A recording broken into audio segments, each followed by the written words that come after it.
You ever think about quitting? It's the combat of life hammering the snot out of you. Well, stand by, dig in deep, and get ready to get fired up with us. Welcome to the Team Never Quit podcast, the #1 podcast that inspires you to fight on. I'm your host, David Rutherford, here with Mr. Never Quit himself, Marcus Luttrell. Our mission is to help you embrace the suck of life, to teach you the values of working your ass off, and to interview the most hard-charging people on planet Earth. We know life is hard. It's time for you to suck it up, Buttercup, and let us teach you to persevere in every environment imaginable by sharing real-world lessons learned by those who never quit. That's right.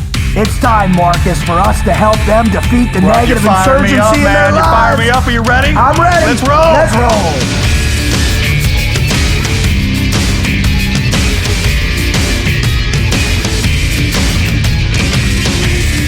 Marcus Luttrell, I gotta tell you something, man. When I hear that intro pipe off and I start hearing that jingle in my head, and I know I get to sit across you, and I think about you in front of that microphone, and I see you going big, I get all fired up, brother. And I don't know, do you feel the same way when you look at my ugly mug in the morning like this? That's what I was telling the wizard, man. I go, he wanted to do something before you got here. I'm like, just wait for Rut here, because whatever that energy you have in there, and I don't feel good, right? I mean, you got you're a little stuffy. A little stuffed up, man. But once you get fired up, I just roll. That's how I roll, man. Once the boys get fired up, it doesn't matter what we're doing, how I feel. I'm ready to roll. It's on. Yeah. Well, listen, ladies and gentlemen, boys and girls, children of all ages, ready? We welcome you to the greatest show on earth, man. Welcome to the Team Never Quit podcast. This is the greatest podcast that you'll ever listen to for a couple reasons, man. It's one,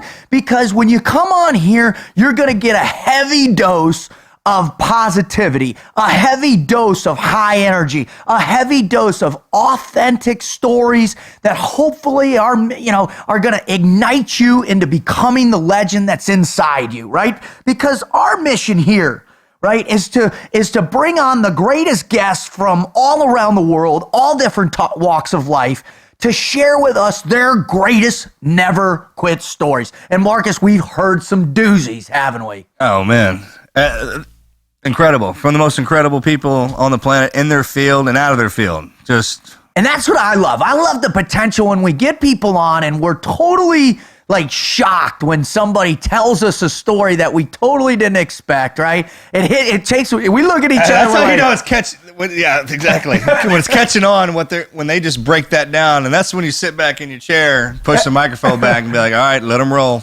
Totally. And your mouth. I mean, I sit here. I've caught several times, have my mouth open, catching flies, going, I did not expect to hear that, man. Nope, that didn't happen like that. No way. But you know it did, man, because when you hear them in their voice, like, yeah, that's how it goes down. I'm like, all right, man. All right, cool. And I'll tell you what, we got a doozy coming on today, for sure. The guy we coming on, and I'll introduce him here in a second, is perhaps, he is at the top of his field, the apex of his field, and I just feel so blessed that he's coming on. But before we get there, if you're a first-time listener, let me just explain what the TNQ podcast is all about, all right?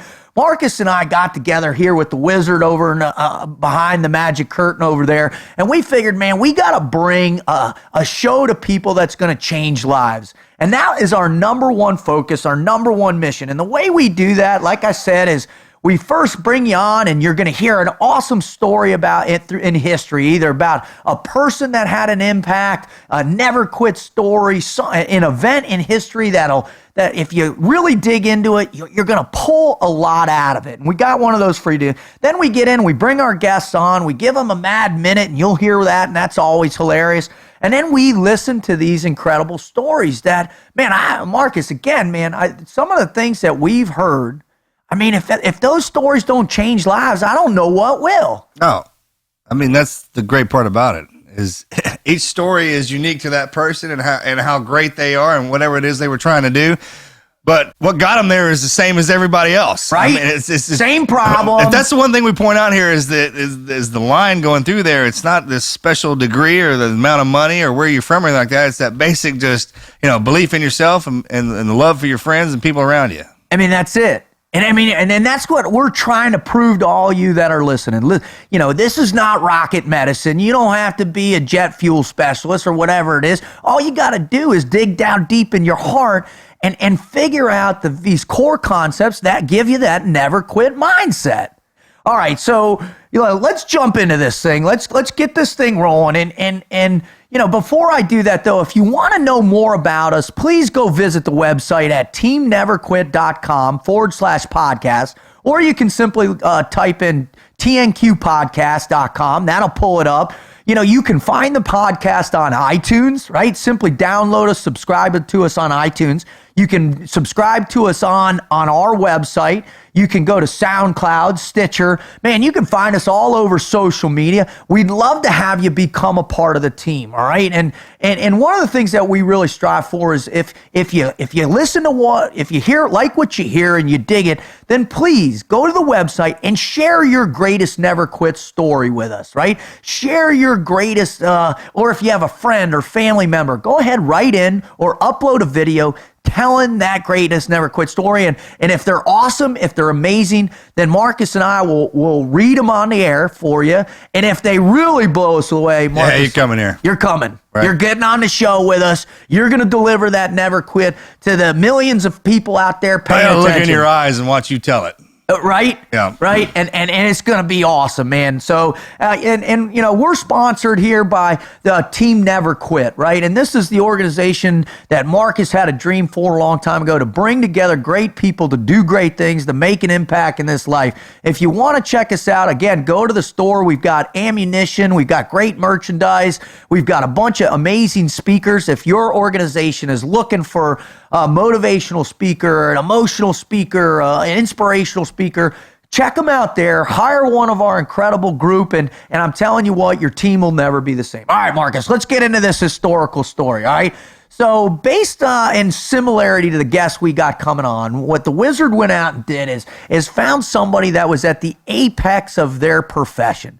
And so today's person we're going to talk about is a guy named James Edward Corbett, or Jim Corbett. Now, this guy was a British Indian hunter, right? That lived in India, and he had gone into the British Indian Army, worked up the rank of colonel, and he was in the United Provinces, or the states of Uttar Pradesh. I never get those Indian names. I don't even try to say that out loud. I can't even believe you tried to say that. Just say India. What was that about?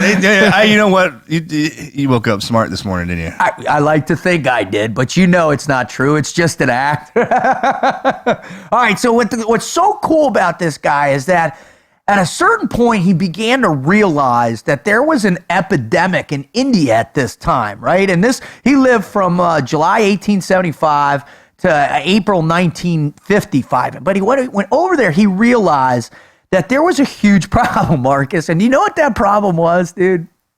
Daggers. There were tigers. There were a lot of tigers, and that they were eating people. I mean, if you talk about a country and what you hear about is their most majestic animal is it's a man-eater, a problem. Its greatest threat. It's not a problem, really. I mean, it's his place, right? Yeah. It's his environment. It's not his problem. It's our problem. Right. He's eating our ass, not the other way around. And just to give you an example of how big that problem is, and you can imagine, now we got to think about records in the early 1800s in India and all that stuff. But let me just throw this number at you, all right? From 1800 to 2009, India has, are you ready for this? You ready for this? Yeah. 373,000 tiger deaths recorded. That's amazing. That's significant, dude. How many people dumb that redneck that down for you? How many people, Wizard, have we lost in the wars? I mean, it's up around like 400,000 or 500,000. Right, I mean, 600,000 for the country, right? For the country, since the beginning, yeah, yeah. So rally up all our boys to go into a fight since then, and that many has been eaten by tigers. Hey, do you know? How do you go into combat or over somewhere knowing your ass going to get eaten by a tiger? I mean, my biggest thing was getting eaten by a shark.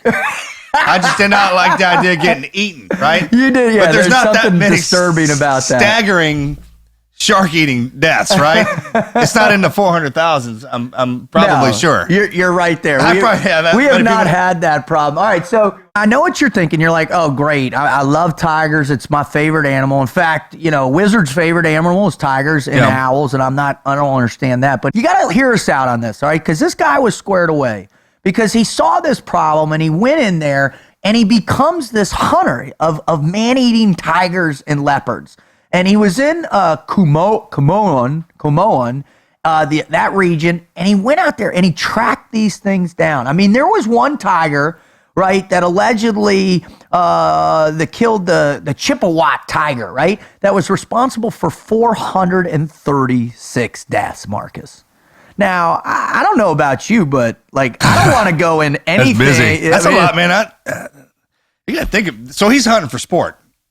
That's sport killing, right? I don't know, I mean, tigers are big, though. Technically, you could They're the biggest, right? Tigers are the biggest. They're huge. Big, right. But what you're thinking, I mean, technically, he's protecting the folks of that region. I mean, it's not like he's like, oh, sure, this is going to be a hooyah fun. I got to just go put a pelt on my wall. Look at these dumbass humans done moved into my backyard. I mean, I'm getting some, He's right? like, I'm going to get some food. Right. That's easy. So the tigers are doing I'm bored. I'm just hanging out here. I'm going to go kill a human. So I think that what Jim realizes, man, I mean, obviously, once they heard he was proficient at this, how good of a hunter was, they came to him and said, please, come after us, right? Now, a lot of the Wizard just let us know that a lot of tigers out there, what they would do if they became injured or hurt or whatever, that's when they would become the man-eaters. That's the way I'm going to venture out and say that's the cause for most animal attacks, right? Unless you're coming in, if it has, I'm not talking about a mother now. Right. That's different. Yeah, that's different. I'm talking about when you just the random attack on the human man. There's usually something they've had to sustain an injury. Right. I mean, I hunted my whole life, so I've always heard that, and I figured. And what's cool though if that's the deal with tigers, it's got to be they're up at the top of the top. They're the apex predator, right? Right, and it's the same with sharks. Sharks, they'll do that if they have something going on with their head, if they're injured as well. They're going to attack to survive. Right. But here's my point about this guy. And what really kind of appealed when the Wizard brought him to me is that, here's this guy. And imagine, like, hunting wasn't sophisticated like it is today, right? Where you got all the badass equipment and all that. I mean, it's just literally, this guy was walking around that high grass in the jungles. And you know the way jungles are, man. You can't see 5 feet in front of you. You're in their backyard. But he went out there. I'll tell you what. This is, you're a frog man. Doing this with weapon systems. Yeah. When you go out and hunt, and the way it is today, when you go out and hunt big game like that, I don't hunt cats. Right. But I know people who do. The hardware is the same. The caliber, I mean, you're talking about them old break open big bore guns. Right. What's changed is the optics and the balls on the man hunting. Check. Right? I mean, how's about that always said? That makes a lot of sense to me now. You just summed it up, right? I mean, because Jim's balls must have been gigantic. Oh, no. I didn't have a night for a scope like old Marcus Luttrell does. I don't have to get within 4 feet to smell what tiger blood had for breakfast. You know what I mean? I tell you, he probably had human for breakfast. If he's out there hunting them, right? Totally. Because he's not hunting. He's hunting the ones that. Oh my gosh. What I appreciate about this dude's story is that, man, he rogered up, like you said, he let those gigantic cojones lead his way to protect these villages or whatever, and gets out there and goes after him. Now, the coolest part about this whole story is that he wasn't just some British, crazy out there putting things up on his wall. This guy ultimately became a guy that started the first conservationist national park in India. Oh, it's amazing. And that's what I love about him. Coming from this side of it, no one, and I know people, you have both sides. You have the hunters, and they think the animal activists, we're opposite. Right. Everyone thinks that. Man, no one loves animals more than us. We take care of them. And what he was doing, he wasn't saving those people from the tigers, right? Right. It was saving the tigers from the people, because if those tigers kept killing, eventually people are going to start killing them back until you eradicate them. That's what fear does. Exactly. And if you're getting eaten, obviously you're going to be afraid. I get that. Okay. If something starts eating on me, I'm going to kill everything around. Like we exist together. This is our Earth. Yeah. Right. I mean, Absolutely. together. And if we happen to be higher up on the food chain than the things we hunt. I mean, Right. Humans are amazing creatures. Yep. Correct. Absolutely. So when we go out and we do it, I mean, like I hunt for food, no more, no less. I don't poach. If I can't kill the animal, I won't take a shot. I mean, Right. true hunters, just like him, man, we love them so much that we feed them, nurture them, watch their injuries, heal them back up. Instead of just That's saying, I cool. love them so much, I don't even want to touch them. That's cool. Because we don't have that obligation. We can't, not obligation. We don't have that ability anymore because there's no more where to move to. Right. You know, you can't expand. I live out here with them. I choose to do that. That's I do not cool. hunt them out here. I enjoy it. You know, I love living with them. And I think that guy probably did the same. I mean, why else would he have done start it? that. Exactly. Start that. The national park, the first national park, right? Corbett National Park. Yeah, the Tiger Reserve. And back then, I mean, that was unheard of. People didn't get that, right? And they to do that and to know that they needed to be protected in an environment where they could have their own habitat. It's their place, right? yeah. It's theirs. So I and people look at it like, how you just cordon them off to this section of land and anything. Well, I mean, the cities are doing that. We're cutting that down anyways. Yeah. And they are thriving here, which means it was their habitat to begin with. It's okay. Right. And all we're doing is working the perimeter to make sure no one gets in to kill them. Yep. All right. I mean, we want them to thrive here if they need some more land. I mean, look, if you've seen this place, it's unbelievable. There's not just tigers on there. Yeah, There's elephants. everything. And if you have Leopards, elephants on something, all right, it's huge.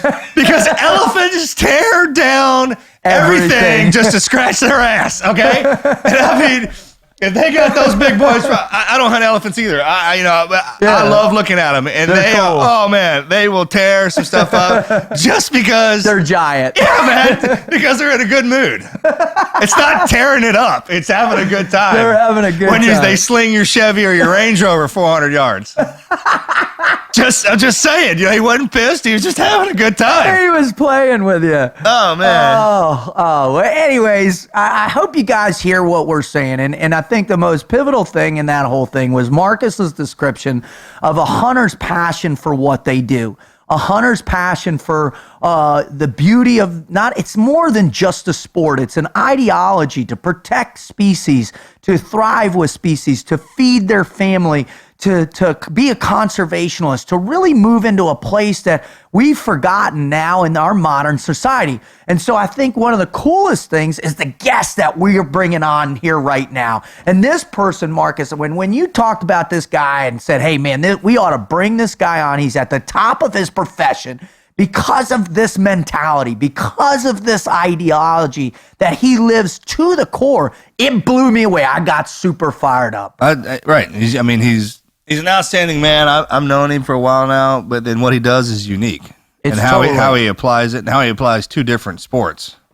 Really. And doing it in such a way, I believe, and you said this earlier, dude. You said this. Yeah. Really? And I tell you what, I mean, it's really cool that, this guy, he cares so much about what he does. This is his passion, his purpose. And because of that, he's able to have this never quit attitude that translates on his social media. It translates into his He lives through it. He lives it. Right. He lives and it. he makes a living off a good one. A great one. I mean, I was standing beside him at that Under Armour deal the other day. Which is awesome. Which, tells you how good he is at it. It's because he loves it. And he does. That's his life. I mean, that's what he is. And Well, I can't wait to get him on here. I'll tell you what, let's get him on right now.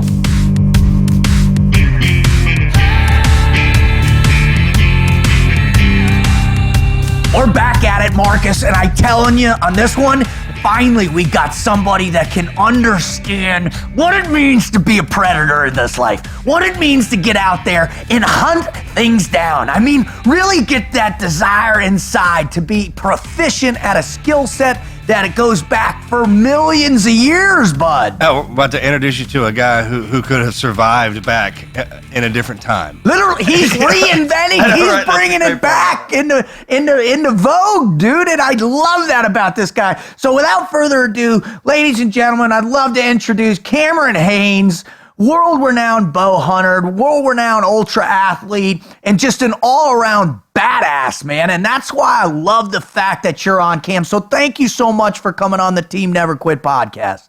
Oh man, I can't tell you what an honor it is. You know, when you your intro, your voice and how fired up you are. I was just sitting here just smiling, shaking my head, going, Just wait. You know, please, Just wait. you're talking about me.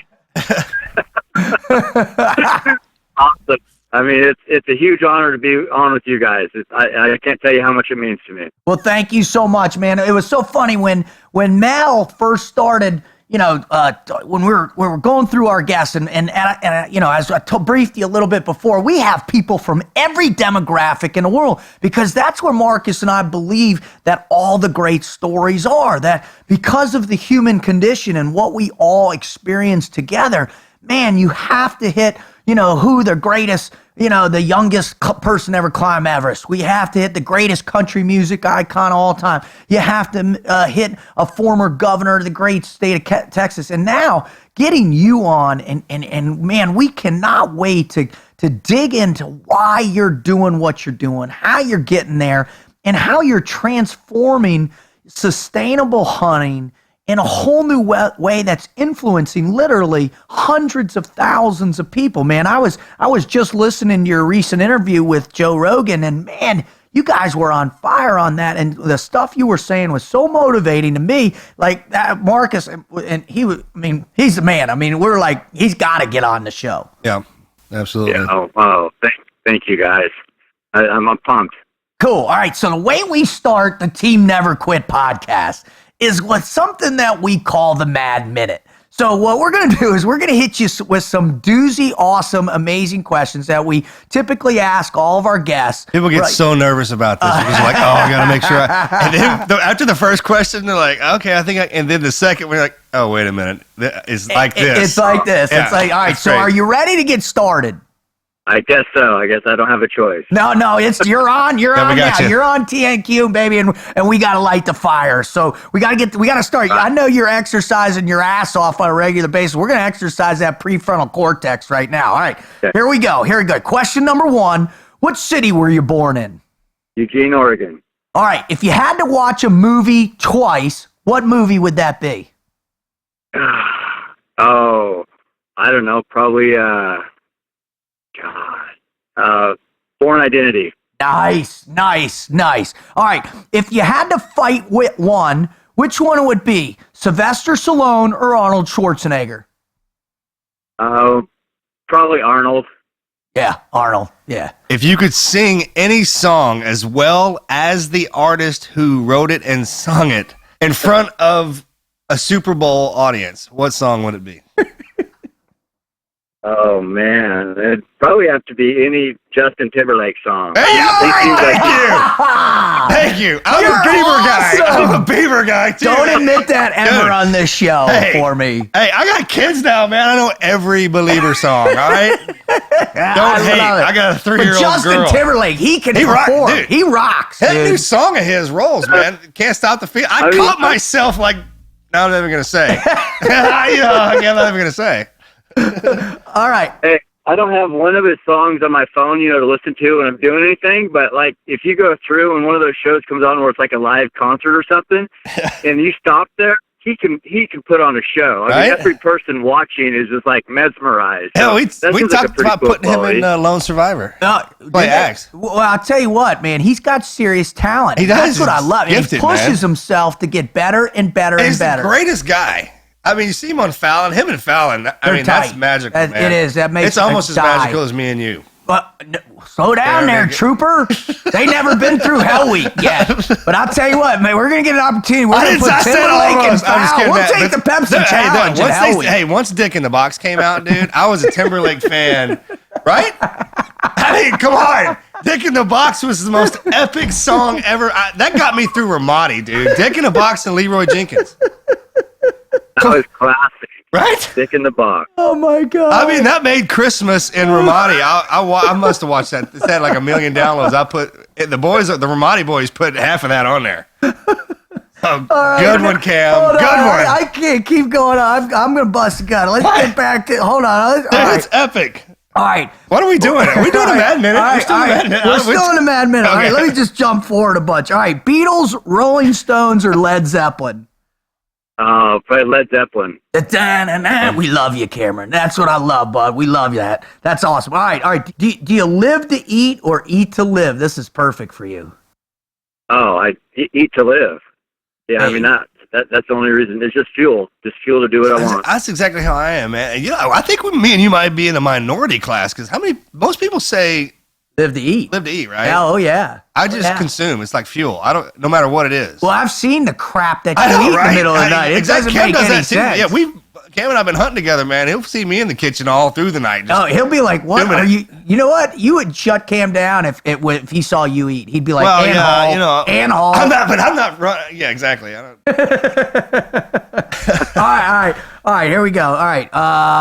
If you could pick a dream career and do something other than what you're awesome at doing right now, equally as awesome, what would it be?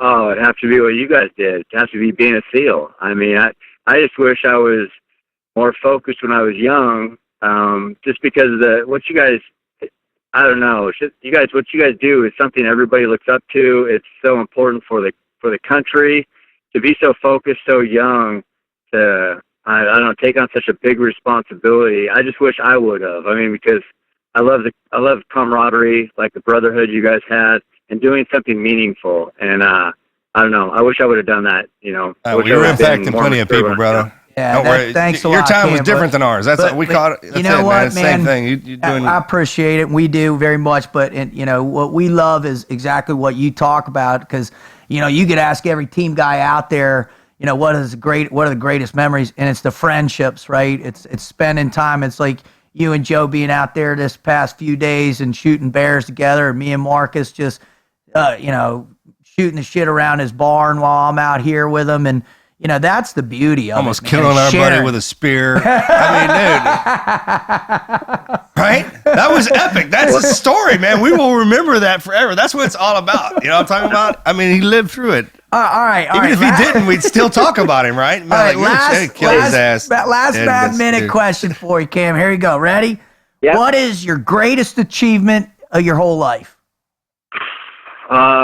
Oh man, it's I guess I'm really proud of my kids, and I have a 22-year-old and 19-year-old, 2 boys, and a 12-year-old girl, and my boys are they're smart, they're mature, they work hard, and they're respectful. And that, my daughter, of course, is perfect angel, and they're all just, I don't know, I'm just very proud of that. I know it's not.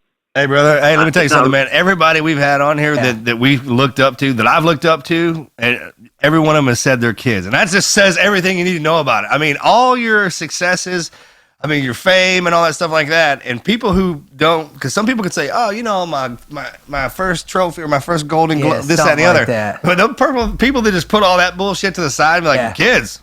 Period. I mean, damn it. Yeah. What are we talking about here? I just created something that's living, and they're productive. Boom. Drop the mic. They're good kids. And they're good kids. Yeah. Walk away and just wear the Velcro shoes, black socks, rest of your life, be an angry man. You gave back, right?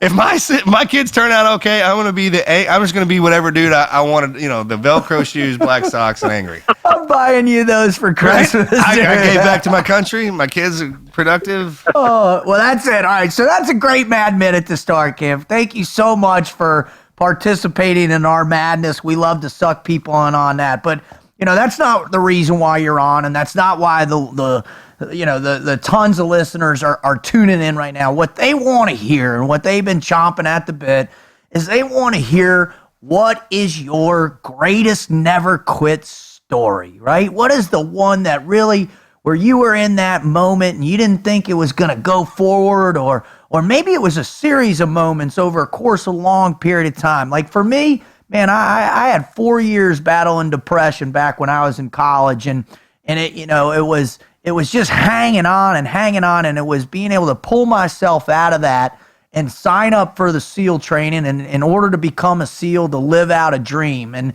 so that's what our listeners hear. So, brother, if you could please just drop some knowledge on us with your greatest never quit story. Man, it's just like, seems like every day is a bunch of little battles you got to overcome. But,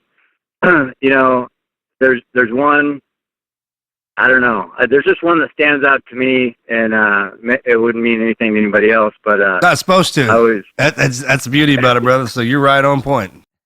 Well, it's just I've always had big dreams, probably bigger dreams than I ever deserved. I just came from a small town, and didn't really have any redeeming qualities or any special talents or anything like that. But so I've had these big dreams. So one big dream I had was in 2008, I was going to run the Boston Marathon.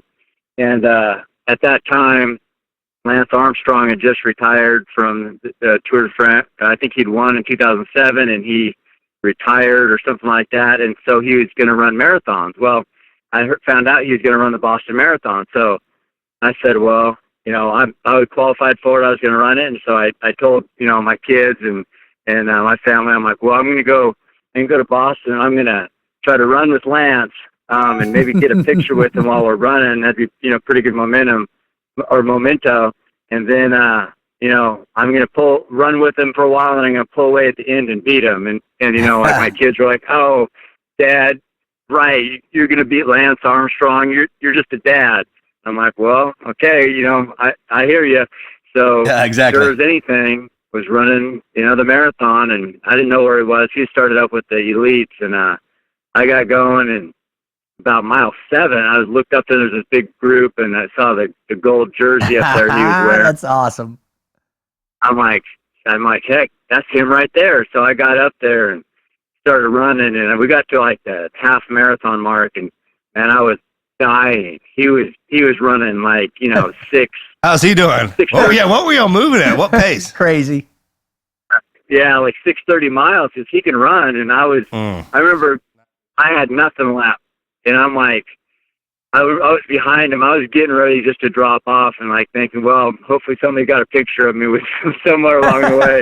And, I was just getting ready just to throw in the towel and say, well, I gave it all I had, and I'm just like, I was just like going, God, why couldn't I have been an Olympic athlete? Because, he was in the Olympics too. Mm-hmm. And I'm like, why couldn't I have had that talent? And so I decided, well, you know what? I'm just going to give all I got. And if I puke or pass out, whatever, at least I know. So I just caught back up with him. And I was going, I'm like giving all I got. And sure as anything, I started feeling a little bit better. And I'm like, what the heck? So we're running, and he had these pacers, and they started dropping off because they were dying. We got up to Heartbreak Hill, and he's like, he looks over at me, and he goes, is this Heartbreak Hill? And I said, I don't think so, man. I think it's up around the corner. He's like, I said, how you feeling? He's like, I'm effing dying. And I'm like, oh. Yeah. But and I'm like, oh, thank God. If he's dying, I'm feeling good. Maybe I got a shot. So anyway, to make a long story short, I ran. He goes, hey, I lost my pacers. He's like, how fast you gonna run today? And I said, this took a while to talk. I was like, we couldn't talk, but he goes, right? I mean, y'all. I said, oh, probably like 250.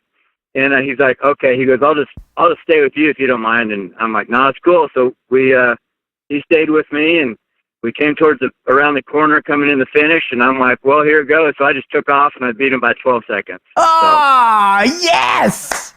That was it. That's a great story, man. That is an awesome story. I mean, Lance Armstrong, epic, dude. It's Tour de France. I mean, talk about somebody. Are you kidding me? And that, I mean, where does that pop in your brain? Is it just that you knew you were going to race in the Boston Marathon, but you needed something that a little extra, or was it, did you see it? Yeah. What was it that made you want to do that?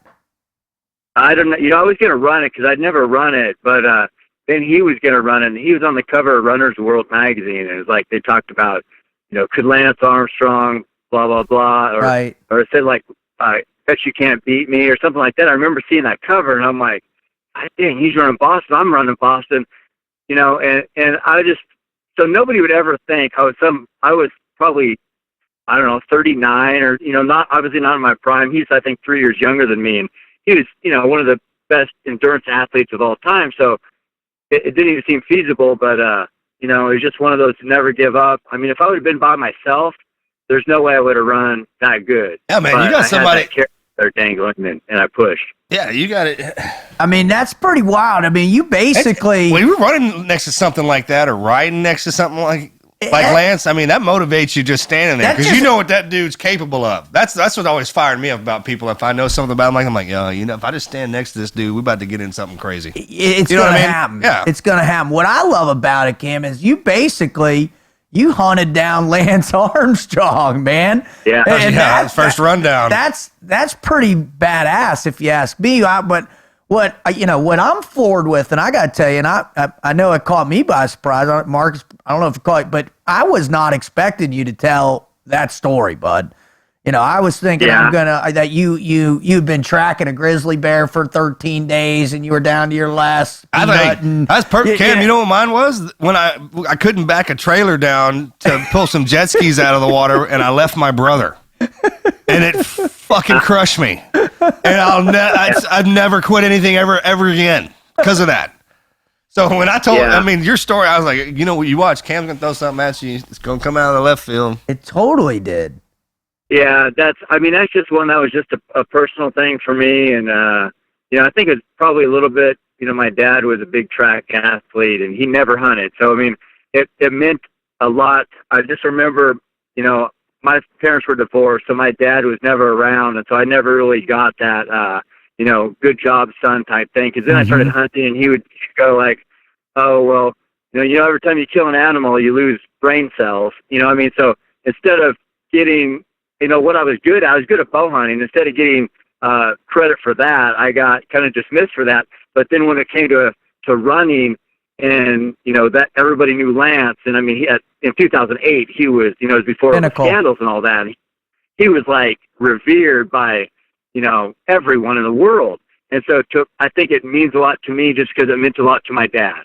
So. Wow, that's cool, man. What? It's funny, man. When I was growing up, I was a total jock. I was an absolute knuckle dragging jock, right? My thing was football but my old man is real cerebral, right? He's a lawyer. He went to University of Michigan. He ran his own law firm and all that. And I always kind of searched for that approval from him as well, man. I always wanted to, say, hey, Pop, I'm smarter. It's in me, but I didn't know how to express it. And it wasn't until much later in life, in fact, when I wrote my first book, which was a kid's book, when I finished it, and I remember showing my dad, and I was all proud, and, I could see, like, it was something that he had always talked about wanting to do, was write a great novel. Oh, like we talked about, man, he just saw a little piece of him in you that you loved and were good at. Yeah. And that's all the satisfaction that dad really, I mean, if you need something other than your son being unique at everything else,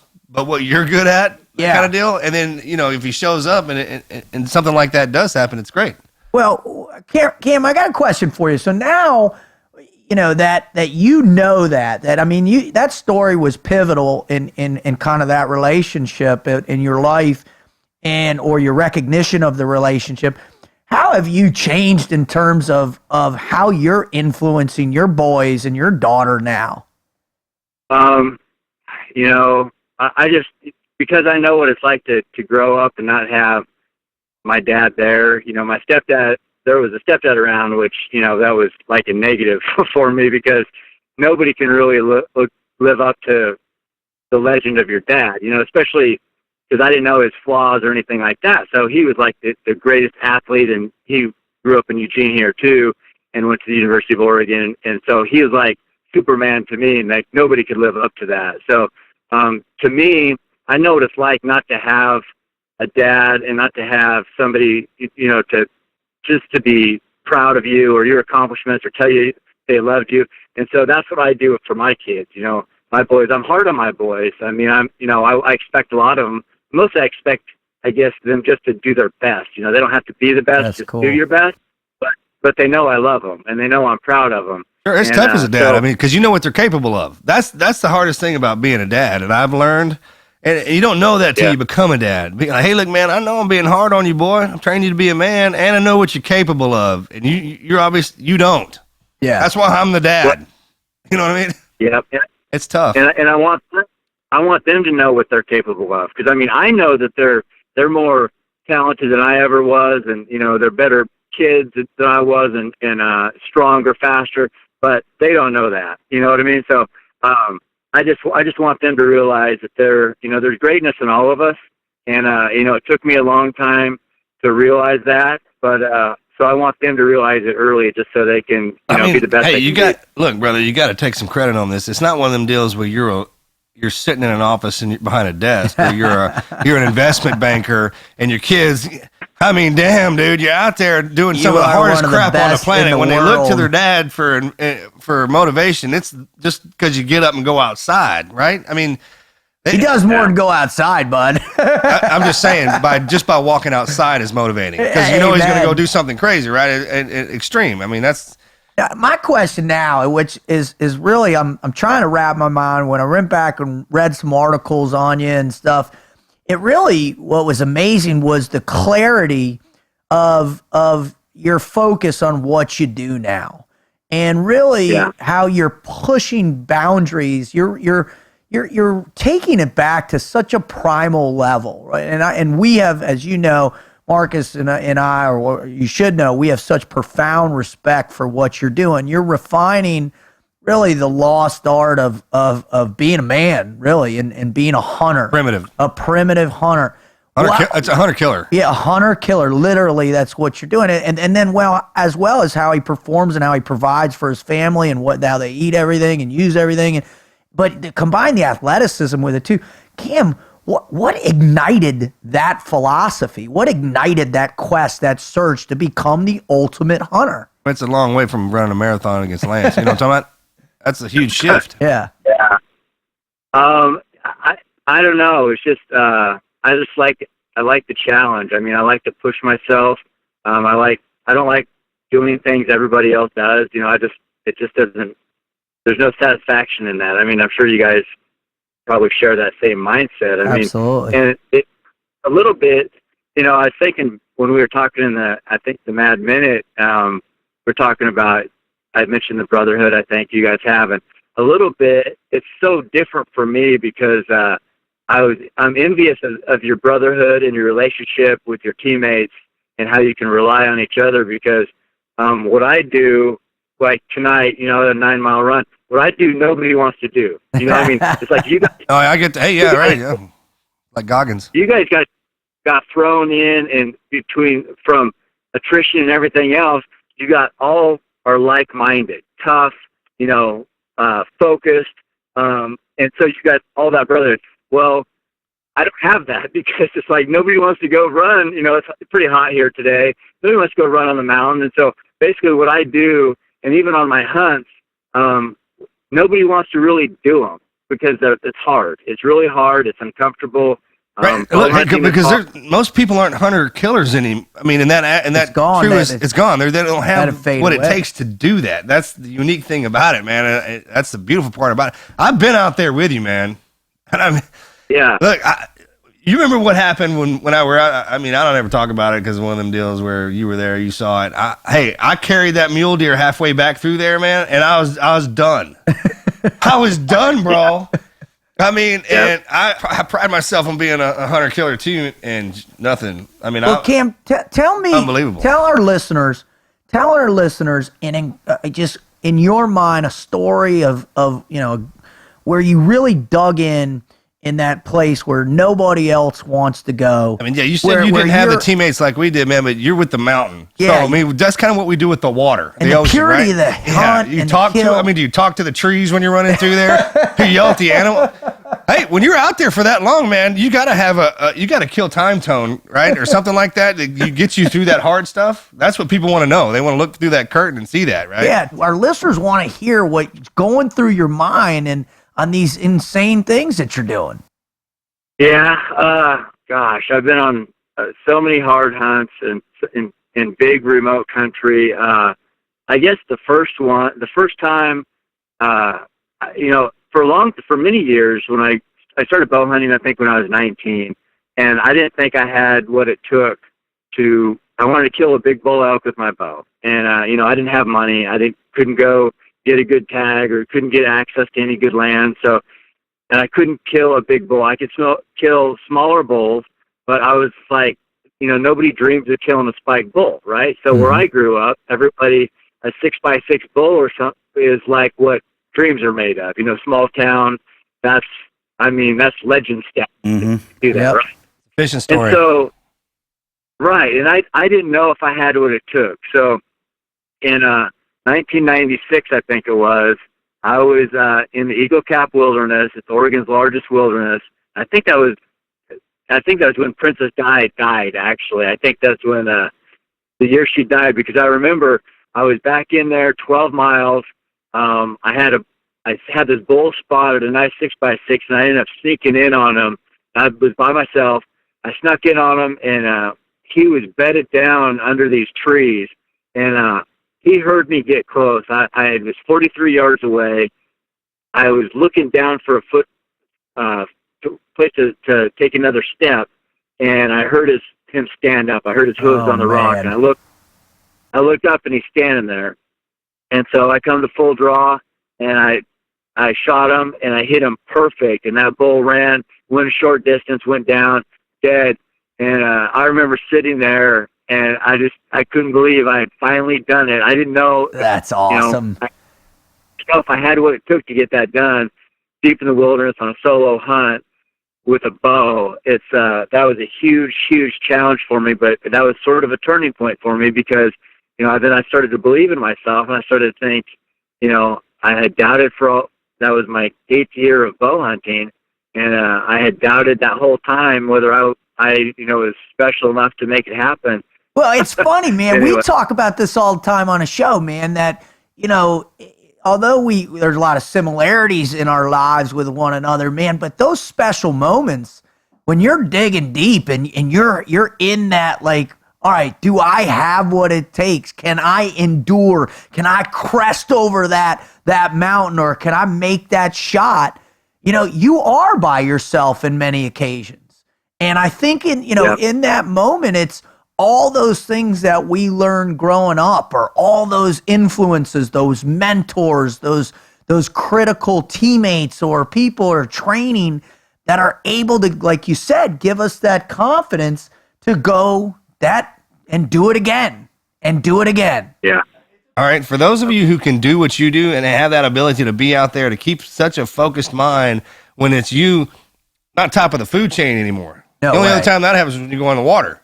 And he's doing it with a bow. It ain't even like he's got a big old bolt gun or none of that nonsense either. That's what I mean. There's a love lot of people about out there who have that individual mindset, man, and they need to know that anything's possible. What we do as a team, yeah, we get a lot of stuff done as a team. That's there's no doubt not about that, man. But you can get amazing things done. You can go as far as you can take yourself, really.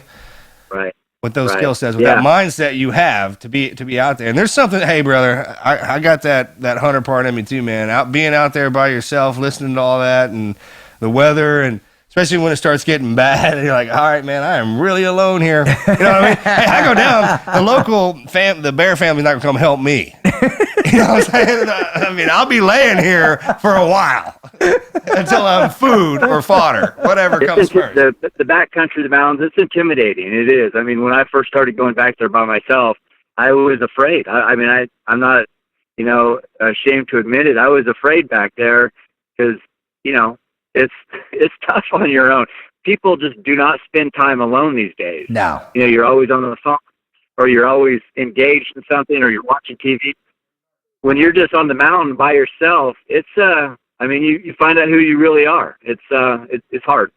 Well, I mean, fear is an amazing, unbelievable thing, right? And I've been studying fear now, coming up on 4 years, and what I've found is that we all have it. It's all part of our lives. You gotta have it. It keeps you sharp. But if you don't turn it into something through these amazing experiences and learn to embrace that fear as a driving force to push your focus, to push your performance, to push you at a whole nother level, man, then that fear is going to get the best of you, and you're going to stay put. You're going to be locked to your own limitations. Well, that's what they teach us, is to how to harness fear, because being afraid is different. Totally. Being afraid will cripple you. You go down, you won't do, just blubber and mess. Fear, once you learn how to harness that, and that's why our training's set up from the minute you walk in there, it's beatdowns and failures. Pain. Yeah, you're afraid. Pain. I was afraid, and then that Every fear. day. Exactly. If y'all weren't there, I'd been like, man, I don't want to do this. I mean, so being alone out there, out here in Texas, we have Texas prisons. We're known for that. They put a lot of them prisons in the woods because when those convicts try and run, they are so scared of what's out there that they go back. I love it. That's done for a reason. I mean, and it's something. The first time I went out bow hunting by myself in the backwoods, I was like, I'm just going to stand by the fence and act like I went out. That's awesome. And when my mom was like, did you go out real far? And I was like, oh, yeah. And she was watching me from the binos at the fence. I was like, I just kind of hid down. I was like, I'm a man. I'm going to hide right over here. No one's looking. All right, Ken. So the question now is understanding, all right, in order to become precise, to move into that place where, the mental state can match the physical state and can match the emotional state and all that, or the spiritual state, what did you have to do to elevate, where did the whole performance athlete come, and unify with this performance hunter? At what point did you get that's how it had to be? I just started noticing that the better shape I was in, the more effective I was on the mountain, and hunting. And you think about it as bow hunting is so difficult. Success rate is so low, and I'm not good at failure. I mean, I don't like accepting failure. It doesn't feel good. So I was like, I want to do everything possible to put the odds as much in my favor as I can. And so, it was simple. It was like when I could run a marathon fast, I could get around the mountains pretty good. I didn't get tired. So when I could run, now that I've run 100 miles nonstop in the mountains, now any hunt pales in comparison. That's awesome. Yeah, my goal was because everybody's good, or at their best, say the first day of a hunt, right? You're fresh, you're excited, but by the 10th day, you're so beat down and mentally fatigued, and you're pretty much ready to go home. Especially if you haven't killed something by then. But my goal was to be as best, or actually better on the 10th day than I was on the first day, because by the 10th, you should know the country better because you've been living in it for 10 days. You should be more in tune for the same reason, and you should have a better idea of where the animals are living and how they're patterned. Hey, you know what? You're not a hunter, man. That's the definition of a predator. Oh, you are a predator, hands down. I mean, I was following you on that one, bro, man, and what you were talking about, because that's what I am too. When I'm out there, that 10th day is like, it's when that's when your teeth get gritty. Yeah. You know what I mean? Yeah. And you're like, I have been out here in this environment. I am so camped. That comes from the recon part of what I did, bro. Yeah, and I mean, that's when the smell starts to get on you, and you're like, oh, I'm an animal now. And I've laid it down so well that now it's time for me to attack. That's what awesome. The true hunt's about. Those guys who get out there on that 10th day and their butt hurts and all that crap like that, they're just hunters. Yeah. Because they expect to kill something. They want to go get back up in that Predators tree go stand. hungry. Yeah. I mean, you learn that growing up how we did. And then what we did for a living, that's the ultimate form of it, what you and I did. Absolutely. What he does is the purest form of it. Absolutely. And that's what you described there, pal. So we kind of misidentified you in the beginning. You're not a hunter, man. That's a predator. That's hands down. That's what that is. Hands down. All right. So Cam, to wrap up this final question in this segment right here before we fall off, and then we'll definitely get you back on in the after actions to tell people how do you go about your daily routine, how you train and all that. But the last question right now, in terms of, a grander sense of purpose, right? Because that's really something that Marcus and I really want to help people understand, that in order to really live in that never quit space and have that never quit attitude that fires you in the gut, you got to have that purpose in your heart, right? You got to have it breathing through every orifice of your body. What you are. Yeah. That's what we say, man. It's like you adapt to something or adopt something that you've seen. Just like you're talking about when you're watching that, we do the same thing. When I watch a movie and I see something cool in there, I'm like, oh, that's now a part of me. Yeah. I'm going to go train and learn how to do that. Whatever it was, ninja, you name it, man. I was going to figure it out. Yeah, that's where it comes, man. When you have that fire and you see something, you love it so much that you train to where it's what you are. Amen. So Cam, the question is, what is your purpose now? And what do you want people to hear from you and on your website and when you're on a blog, when you're on our show? What is your purpose, and what do you want people to take away from you? For me, I just want to make a positive impact on people. People tell me all the time that you're a beast, or you it's amazing, what you do, or I guess, and then also some people, there's a lot of haters too that take shots at me, but I get more positive. Well, that's how you know you're doing something. You're making a difference. Exactly. Like you're a badass. When people start coming at you like that, you're like, yeah, here we go. Yeah. So, and I appreciate all the positive stuff, but for me, what means more to me is just making a positive impact, and just I want people to realize what they're capable of, and so I share my story that I came from nothing. Nobody really believed in me, and I've achieved more than I deserved, and it's just from basically having a chip on my shoulder for a lot of years and just working hard and saying, I mean, I don't want to throw my kids under the bus for down that I could beat Lance Armstrong, but stuff like that motivates me, because I'm like, I know I'm just a dad, or I know I'm just some regular guy, but if I can achieve, what I have, then other people can too. And so I just want them to know that there, like I said earlier, that there's greatness in all of us. And it just, I'm not talented. I just work really hard. What we like to say, man, is like we're just ordinary people that get in extraordinary situations because we're not afraid of it. Amen. That's what you just, that's what you just said, right? Legit. I mean, that's awesome. That's exactly what we're about here, man. All I know is that, if you work hard at something every single day, like I've been, bow hunting now for almost 30 years, and I've worked hard at it every single day, you're going to get good. Right. I mean, so you do something that much, you're going to get good. So basically it's just time grinding away. I mean, that's the only reason why I'm where I'm at, and it's just hard work. There's not talent. It's just, grinding that's called every living, day. Right? I mean, that's life. You're getting out there and grinding every day. And when it's guys like us and you, man, that come from stuff like that, and you just tell yourself, like, you know what, man, I may not be from nothing, but damn it, I can work like something. You know what I mean? You can't outdo me on that. I wasn't born with anything else. Every day of the week and twice on Tuesdays. Yeah, check out this low gear. Yeah, get some. Fucking love you, Cam. You're good to go. Cam, that's the end of this segment, man. We'll get you back on here in a jiffy for the after actions. But the last thing I want to do is I want you to tell people what you got going on right now, what you got in the works, and where people can find you and follow you, and where they can basically learn from you, bud. I'm on all the social media stuff, Instagram, Cameron R. Haynes, and Facebook, Cameron Haynes, and my website, CameronHaynes.com. So, you can get Cameron Haynes overdose if you want, which you probably don't want, but I know I wouldn't. Anyway, you can find out, what I'm up to there. As far as, I get asked a lot, by Cabela's and some of the shops to go and do live Facebook things, because it gets so many people engaged, and I enjoy doing it. It's just, I like having an impact on people, as I mentioned, and I like, people motivate me. I do things here on the mountain that I run, and I say, hey, I'm going to be, running the mountain at noon on Saturday.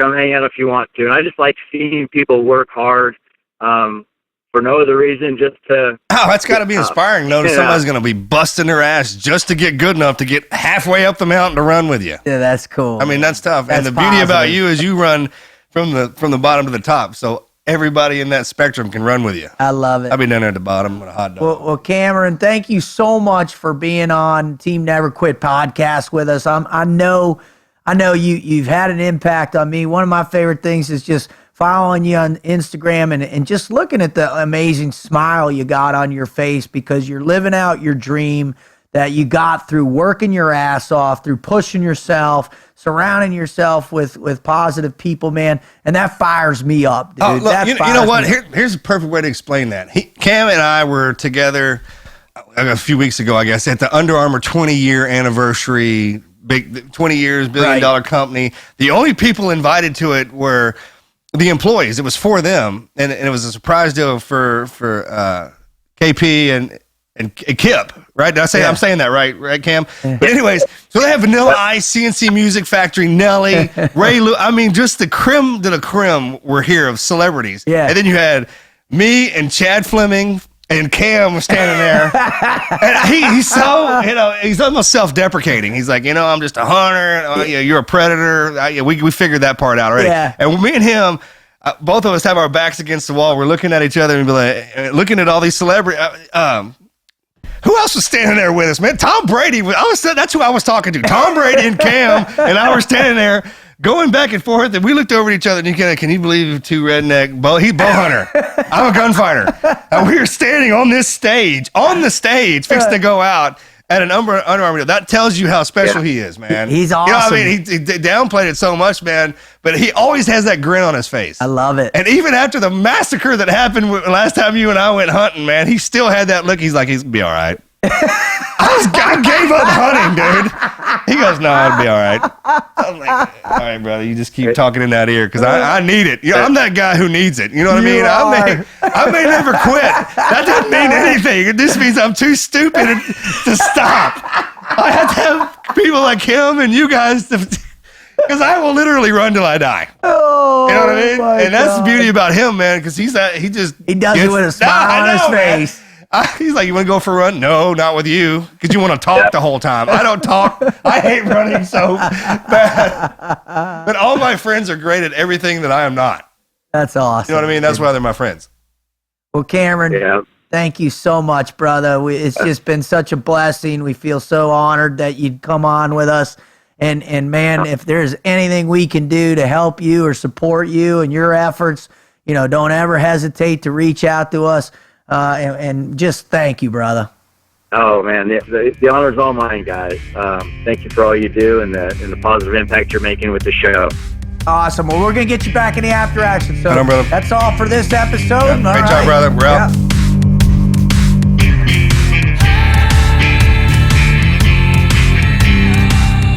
Dude, was that guy one of the coolest, nicest, humble guys you've ever met? I told you, man. You were spot on, bro. It's kind of hard to explain him because when you have a guy, I think I started telling you about him. Oh, I know I did, about what he was capable of. Yeah. So when you tell someone, and that's the first thing they hear about you, then there's nothing. You can't go down from that. Like I was trying to tell you how nice and laid back. Yeah, I didn't. Because you see it like right. No, you see him on social media, and I follow him. I'm a big fan of his. Right, I love anybody that's reached the apex of not only their life, but their sport, whatever of their career. I love that because that person has put that discipline and hard work in. But so I watch him, and he's always in the gym, and he's always and he's always killing things. But man, that dude had grace in him, man. I mean, he was cool. I think you get guys that are so far that the alphas, right? The apexes. There's the alphas, then you go past that, right? To where you break into two different. It's a whole nother world, right? You flip the switch. Yeah. So if we're working, and that's the thing about, I can say the exact same thing about you. I mean, how happy you are in that spirit. Yeah. Hey, people, he has that, people, but at work, when that evil, that rotten, I'm a team guy. I need to get mean. So imagine that attitude he has all the time with that team guy drive and mentality that you have to have. Yep. It made for that's why I remember you. Yeah. That person, you're two meshing those personalities together created something that everyone remembers. Well, here's the thing that killed me about that time, man. I'll never forget, man. I think it was your class too. We went to your graduation party, and we went to some house in PB, and I remember there was some younger medic or something came up to me, and he's just like, Instructor Rutt. I was like, dude, call me Dave, man. We're done, all that. He goes, man, you know what we called you? And I was like, what's up? And he's like, we called you Instructor Two-Face. Because when you got evil, man. I know, right? And that's supposed to be that way. It gets worse. That's what people, after you think that's cool, I made it through this part of training, they're going to be nice to me. No, it gets worse. Matter of fact, that ought to tell you how evil those bastards are, because they're not even bunch instructors. They're past that, and they're still like that. Yeah. So these are the real good ones, right? Totally. The guys who are really good at laying down the smackdown. Well, and what it is being passionate about what you do and being able to make sure that you can influence at another level. That's why, like, when we were talking to Cameron, he talked about how, he put out on social media, hey, meet me here at this day. We're going to go run a mountain. Yeah. And people are showing up because they want to be infected by that positivity. They want that never quit mindset to rub off on them. How brilliant is that? Because he didn't say meet me at the coffee shop. He said meet me running on the mountain. So it's not going to be some lazy bastard. And I'm pretty sure the serial killer and everybody in between is not going to want to go do that. So it's only going to be positive, hard charging, right? What's my point? It's because it brings out the best in Yeah, people. okay, thank you. Yeah, I couldn't get that out. It brings out the best people who want to be great, Right. who want to have the never quit mindset, man. Right. Oh my God. Oh man. Listen, the one cool thing is that, and I think, Marcus, you and I both heard it, and you mentioned it several times, is that there's a parallel, and he was so humble to say, hey man, I wish I would have been a team guy, right? And there is a parallel between Cam and us, yes. And I think You know where he would have gone, right? Oh yeah, right to the top. Yeah. Hands down. I'm talking about as the type of operator. He'd have been an underwater guy because you don't have to talk, right? Yeah. Listen to your own thoughts. Yep. Or a sniper. Sniper. And I say that completely because You did both. Oh yeah. I don't ever talk about anything I had. Yeah. But I'm saying you have a good understanding of what absolutely. that is. That mentality you have to. That's why I get along with him really well. Yeah. Because I had to develop those same kind of characteristics when you're underwater.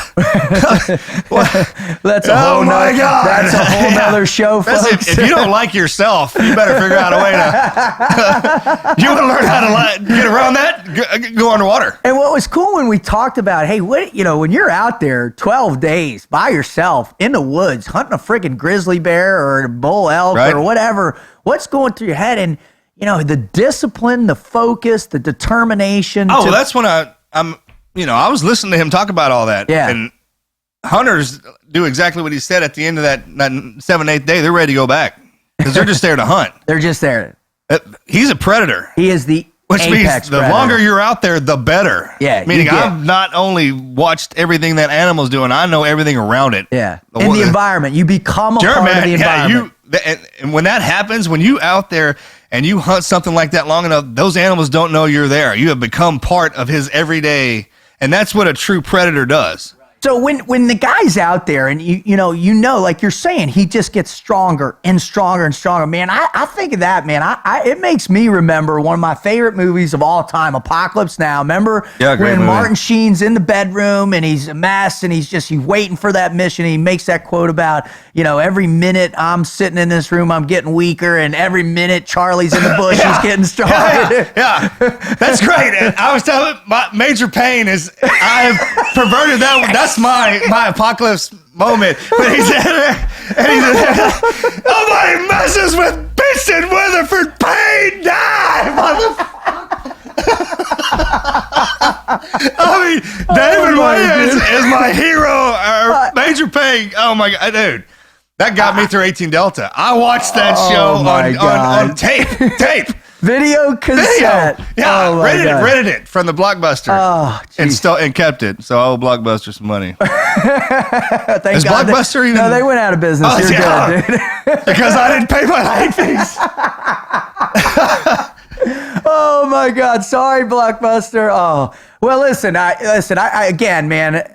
Marcus, thank you so much for coming up with Cameron and getting him on the show with us. Oh man, and my for pleasure. all you listeners, let me just sum this up. Like these are the party about it, man. Is bringing the short list we talk about. They're my friends. Your close friends. Yeah, so I get to hang out with. I mean, that's why I'm always fired up too, and stay the way I do is because this is who I can. This is who you surround are. myself. Yeah, and I think that's the beauty of this, right? Is they come on this show, people come on, they feel comfortable with us, they want to tell these great stories to help our listeners. And let me just summarize this whole thing for you. If you're struggling with it, you probably haven't because you've been laughing so hard, so you're having a good time.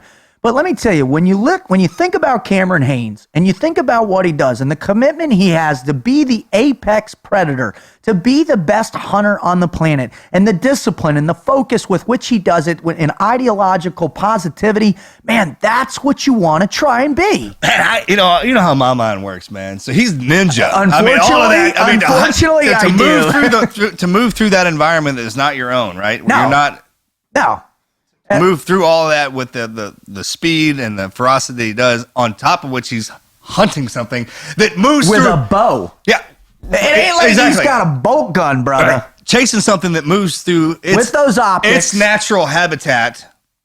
I mean, like you would not believe it. I mean, it's amazing to watch whatever it is that he's hunting in that environment move through that environment. It's because they disappear walking behind a tree. Yeah. And if you've ever hunted from a helicopter, you see what they do. Wow. How the animals move and how they're able to. And it's just what you taught us, what we learned in sniper school during the stalking phase. But he literally stalks down and hunts. Yeah, he does. The predator. And he's the best at it. And the best at it, right. He's the best at it. And just laid back. And that's, you know how when you walk across somebody who's the best at what they do? Yeah. Because they just sit back with a smile and talk about something else. Totally. They don't have humble. Everybody else will talk about them them. If you're going to tell somebody how badass you are, you're not badass. You're not badass. Right, yeah. All right. So, ladies and gentlemen, boys and girls, man, we're just so privileged that you tuned into our podcast. And listen to Cameron. Please visit his website at CameronHaines.com. Follow him on Twitter. Follow him on Facebook. Follow him on Instagram. I mean, his Instagram posts are some of the most beautiful, cool posts you've ever seen. Listen, here's also too, please help us spread the word about this show. Get out there, tell people about Team Never Quit. Send people to our website at teamneverquit.com. Send them to the podcast page at teamneverquit.com/podcast or TNQpodcast.com. Follow us on Instagram, follow us on social media, because our whole mission in life is to help you, your family, your teammates, everyone that you're around and surrounded with, develop that never quit mindset and do it in a way that you're living with purpose, you're disciplined, you're focused, and that you get the best out of life, man. So I just want to thank you. And as Marcus and I do every show, we give a little thanks out there. I want to thank, all my teammates who taught me in the past, all my friends. I want to thank the Wizard, man. I want to thank, Marcus. I want to thank my family, my 2 children, my wife, and most of all, I'd like to thank God. So Marcus, how about you, bud? I thank God for giving me all of my abilities. Thank you to my friends for helping me discover them. Thank everybody out there for all my teammates for the life that they've given me and the great time that we've had up to this very day, and everybody out there who makes this possible. So thank you for the opportunity to do this. Absolutely. That's all I got, Marcus. I'm out.